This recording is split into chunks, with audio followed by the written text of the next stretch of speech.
Ladies and gentlemen, my name is TotalBiscuit. I'm joined here by the masterful Mr. D. Apollo. Welcome to the show. Hello everybody. We're going to be talking about the groups, the format, and pretty much everything leading you up to the Shoutcraft Invitational number 4, which is going to be kicking off on Saturday the 14th at 10 p.m. GMT over at twitch.tv/TotalBiscuit. I suppose the first thing I want to talk about really is the new format. We changed things around this time, and it was actually at your behest. So why did you decide to go for the group stage format? I think it just gives a lot more flexibility for the players, I think, because there's not just the one game, one best of whatever series, and you're out of the tournament. Because you can still lose a first game and still come back to advance through a second place or something. Plus, especially if you get matched up against an opponent such as somebody that you can't beat or a race that you're having trouble with at the moment, it just gives you extra chances and also enables you to show your skill, not just in one specific match and versus one specific player. Yeah, I tend to agree with that. From a spectator standpoint, I like the group stage format that we've got here because it simply shows more matches. For instance, in our previous one, we had to try and balance the brackets based on, one, the way that we wanted the tournament to actually flow. We didn't want to match somebody up against someone who was blatantly going to get annihilated. Admittedly, it did end up happening anyway a lot of the time. We had a lot of 3-0s, particularly in SCI 1 and SCI 3. But at this point, we also had to think, well, these are a bunch of really great players, and there's a load of matchups that people want to see. They're going to see more of those matchups if we have them all fight each other in the group stage.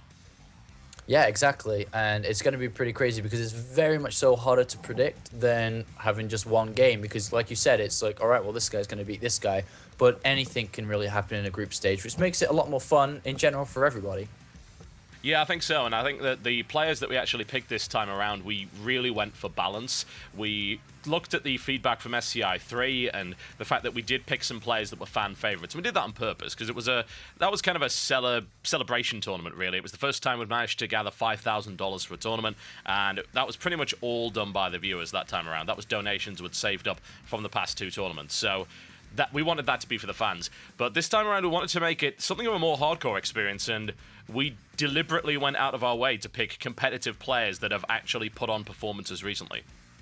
Yeah, and just looking at the groups alone, there's some fantastic players. Anybody's in a shot with winning it, and pretty much everybody on that list has had some success somewhere. They may not have won a tournament, but if they haven't, they've obviously done really well. I think the biggest player you could probably say there is Nighten. He hasn't really won anything, yet he made it to the grand stage and the grand finals. Not really the grand final, but you know what I mean, top 4 of DreamHack most recently.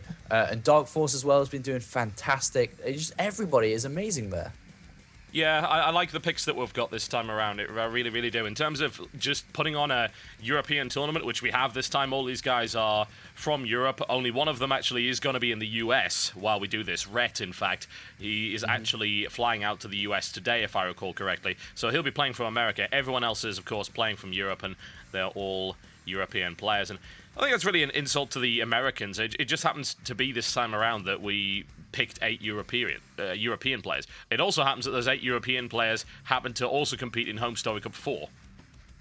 Yeah, and so that's why we have it on this coming days, really. The thing is with Rhett, actually, Rhett's an obviously fantastic player, but playing from the US may give him a bit of a disadvantage. It may actually, kind of push the favor over to Sockate and Grubby, because both of them are very well known for their solid and strong PvZ, and it's all going to come down to, can Rhett play on a different server and also compete against 2 of the best Protoss players in Europe for sure.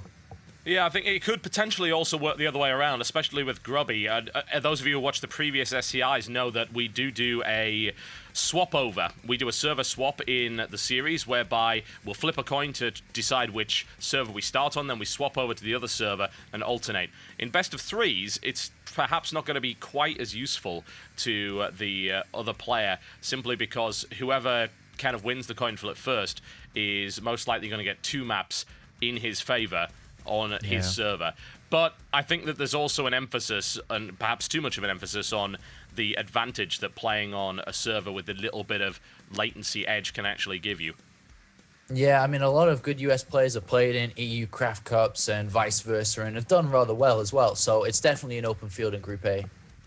Yeah, I certainly think so. Do you have any predictions for Group A at this point?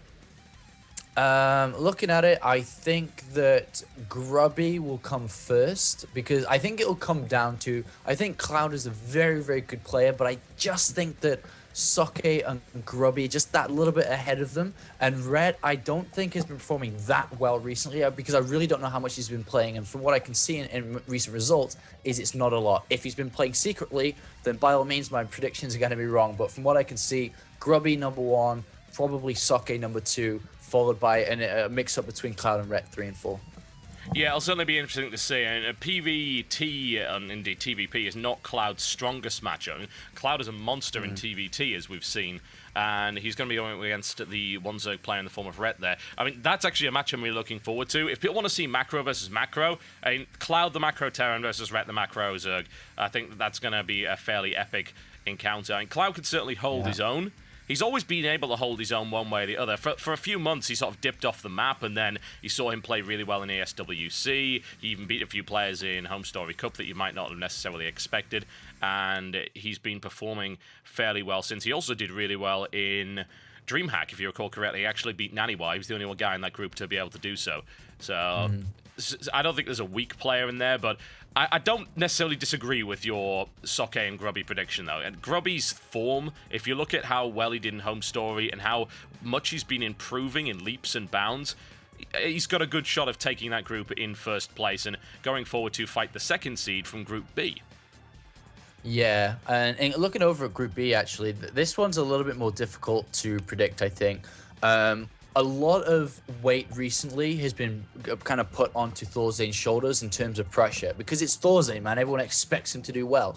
But in an online tournament, I don't think that kind of pressure applies as much as it would do at an offline event. So I wouldn't be surprised if Thorzane come out with all guns blaring. But we have Stefano and Dark Force. You know, Thorzane's never had the best Terran versus Zerg. And all of a sudden, you throw in Stefano and Dark Force. And then Night End with a bit of a curve in there. That's a tough group in itself already. Yeah, to be fair, I don't even know which is the group of death out of these two groups. They're both pretty ridiculous, and we did design them for that. Funnily enough, the players I've talked to thus far about their groups have actually all been happy with them. Nobody has turned around and said, oh god. They've actually come out and said, you know what, I'm pretty happy with this group. I think that I've got a good shot. So I think hopefully that speaks to how well these groups are balanced and how well these players are balanced as well. And that's what we've been shooting for. A tournament with less walkovers, with less whitewashers, with more competitive games. And hopefully that's what we're going to be getting out of this. Yeah, everyone's in it to win it for sure. I mean, it's a great prize pool, $5,000 overall, including tips if they play good and people enjoy their play. So there's a lot of money on the line for this, and especially with their 2-day tournament, everyone's going to be playing the best though. I think my predictions for this group is gonna have to be Stefano number 1, and number 2 is it's difficult. Really hard, isn't it? It is very difficult to call number 2, and Nighthand hasn't got the best Protoss versus Zerg, and Thorzane hasn't either, and it's all gonna come down to Dark Force or Thorzane number 2, I think. But I'm gonna go with Dark Force. Yeah, Dark Force will be interesting to see, certainly. And he comes out and he does brilliantly in some tournaments, and then he kind of fades back into the background again. But to be fair, that's what we see from a lot of players. Consistency is not something a lot of foreigners have been able to nail down yet. Even the best foreigners are having streaks where they're just losing to people that you wouldn't think that they should do. And the volatility of Starcraft 2 lends itself to those weird performance spikes where you get at some point, like say Stefano is a prime example of a performance spike there. He goes on and he smashes 3 tournaments pretty much in a row and he gets amazing results. And then he goes to DreamHack and he gets creamed in his group. He got slapped about really hard, and he didn't do all that well in Home Story either. Nurcio performed significantly better. Demaga performed significantly better.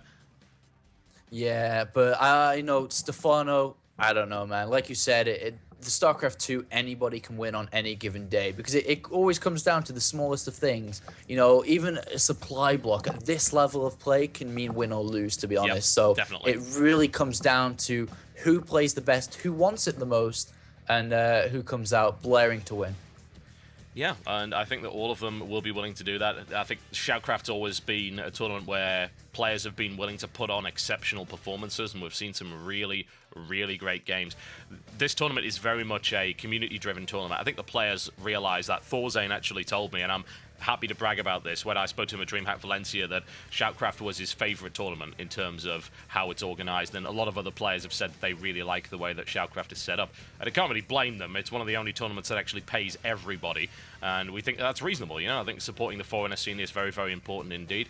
And future SCIs are looking really good as well. We actually have some plans to host SCI 5 at a Barcraft, where we're getting this actually all arranged, and it's going to be in a bar. It's going to be all set up there, and we're going to have a live audience for it. So that should be a lot of fun. And of course, we have the plans for inviting Koreans and the foreigners currently playing over in Korea into future tournaments. Wow, there's some pretty amazing plans. That's pretty awesome to hear. Yep. I've got people knocking on the door to get into this tournament. Naniwa actually posted in the thread and asked if he could get an invite. And you know what? I want to say yes, please, Naniwa, come play. But we had a invite sorted out, and with the way that we're having to schedule, this first day is going to be hard on everybody, I think, in terms of the number of games. And hardest on the casters, I've got to say, it's going to be at least 12 hours, I would think. At least 12 hours. We're looking at 12 best of threes. That's a lot of games. And that's not counting any breaks that we will most likely skip, I would imagine. So that's going to be pretty hardcore. And we didn't want to bring in people from the KST time zone because that would make scheduling even harder. But SCI 5, certainly, I'd love to have some Korean stars into that, as well as the foreigners we're currently playing over in Korea. And there's plenty of good foreigners in Korea right now. Yes, and I'm sure the Koreans will be more than happy to play in this tournament with the way that the prize is set up, the way the tips are set up, because consider that the way that the majority of players in Korea don't even get paid, so I'm pretty sure that they'd be more than happy to play in a Shoutcraft Invitational. Yeah, certainly. It was something we were aiming to do last year, but we ran into a bunch of problems. The contact that we had in Korea moved back out of Korea, so we lost a lot of our contacts there. But before we shut the whole thing down, we actually had a number of good players say yes. So there are a bunch of players that I would love to reveal right now, but I don't want to suddenly say that after several months and have them turn around and say, well, no, we can't do that anymore. But the caliber of player that was willing to get involved is high, and if you recall, we teased at the end of the last one that E.G. Huck was going to be involved, and he is still up for that. He is up for getting involved in a KST-based tournament, so I would love to see him play, of course. And hell, you never know, we might even drag him in for SCI 5. We'll see what he's up for. Nothing but teasing. Nothing but teasing, folks. Nothing but teasing. And that's exactly what this has hopefully been for you guys. Hopefully you guys got a lot of information from this and you're looking forward to the matchups. I certainly am. The one last thing I want to ask you for, Apollo, your standout matchups. Which are the ones that you're looking forward to seeing the most? Ooh, Grubby versus Rhett, most definitely, is Group A. I think that's going to be the best match, personally for me, because I'm a great Grubby fan. I love Rhett too. Clash of amazing players there, and especially because they're both Dutch, so it's going to be a Dutch fight off there. Yep. In group number two, I suppose an epic game is obviously going to be Stefano versus Thorzane for sure. Yeah, definitely. Two of the best players, one of the best Terrans in Europe versus also one of the best Zergs, if not one of the best Zergs in the world, you could arguably say. So definitely a good fight there. Yep, I'd honestly pick the same ones, honestly. I really would. Of course, we're going to have some mirror matchups. That's simply the nature of it. Stefano Darkforce could be a pretty good ZVZ. Darkforce does have pretty good ZVZ. Stefano claims it's his weakest matchup, but God, we've seen him destroy so many really good Zerg players. I don't know if that's the case. Stefano claims he plays 3 hours a day. Come on, get out of here. I claim that dog has some kind of special powers. He brings that to it's some kind of artifact from a lost civilization. It gives him Starcraft skill. It's looking good one way or the other. And the Grubby versus Soke PvP should be pretty good as well. I think we're going to see a lot of crazy micro, and I would also expect a bit of War of the Worlds going on. Some good Colossus play going on there, which can be quite exciting. I think that the mirrors that we've got here are going to be really good. So I'm looking forward to that. And then, of course, we go into the round of 4, which we have no idea. It's going to be Seed 1 from Group A versus Seed 2 from Group B and vice versa. And we hope that format's going to deliver an epic finals as well as a really good bronze match for this tournament. So remember to tune in, folks. Twitch.tv/TotalBiscuit is the place to go for this. I'd also announce that we do have a French caster this time around. Zerator will be casting in French, so we're going to be catering to the French language guys too, so hopefully that will be good for those fellas. This is the first time we've ever allowed another caster to get involved in this tournament, and Zerator's a great guy. I've met him personally, and I get along with him really well, so hoping that cast should be really good. 10 p.m., in fact, a.m., in fact, GMT. So that's quite early for the Americans. We're going to try and run a rebroadcast if we can overnight. Don't know if we can. We're looking into it. We're going to see how feasible it actually is. It really depends on how long the tournament actually runs for. And then we're looking at about a 12 midday start GMT on the Sunday.